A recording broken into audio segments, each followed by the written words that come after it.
doesn't matter if you have, you know, super long hair or long-ish hair. I wouldn't suggest doing this on really, really short hair, obviously, because it's not long enough. But let's take a section in through here. Now, always do this on dry hair. Make sure the hair is fully dry, and it's best to do it on hair that has really no product in it, unless you want to spray on like a heat protectant spray or something like that. So what I suggest doing is utilizing a hair cutting comb. Just be careful that if this is just pure plastic and the hot tool or the iron is too hot, you can actually melt the comb, so just be careful. So what I usually do is do what we call a one pass, where you go in and you do one pass like so. And all that does is just kind of help smooth the hair out and get rid of any sort of frizz.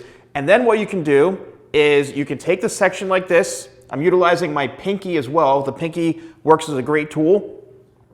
Then what I'm going to do is I'm going to take the hair, wrap it around, and then pull towards me, and that's going to create a nice little wave. So we're going to lock it in. I'm turning, I'm holding the end of the hair, and now I'm going to simply just pull, and there we created a nice little wave like this, okay? There you can see it right there.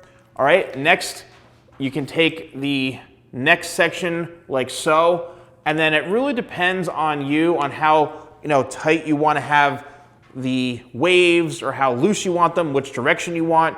You can actually go around this way. You can twist. Always make sure that that end of the hair is facing towards you, and then you just pull all the way through, and there we have a nice little curl like this, as you can see, or a nice little wave, right? There we go. So it's relatively simple. It doesn't take a whole lot of time. The difference between this and between I'd say a curling iron, is that this is probably a lot easier to use technique-wise, because you're just simply doing, you know, one little twist of the smoothing iron, then you can pull down like this, and there you go. Also, what you can do is you can kind of take the end of the hair and pull down on it like this, maybe give it 2 pulls, and that's going to give the hair a little bit of a looser type of curl pattern, like what we're seeing in through here. And let's just take a little bit of a closer look so you can see what these curls or waves look like in through here. So as we get closer, there you can see that we've got one like so. Okay, that again is just kind of looped around. You can take your hands, you can pull down on it like this. You can wrap it around and create whatever types of, you know, curl or wave you want.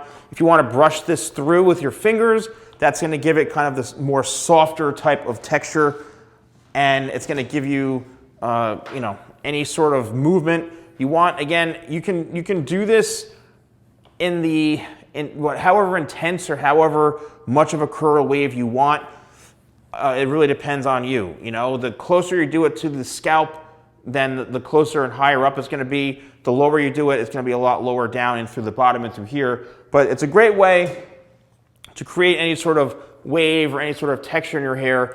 Even if the hair is about this length, you just want to go in and just really create a twisting motion like this, or a turning motion.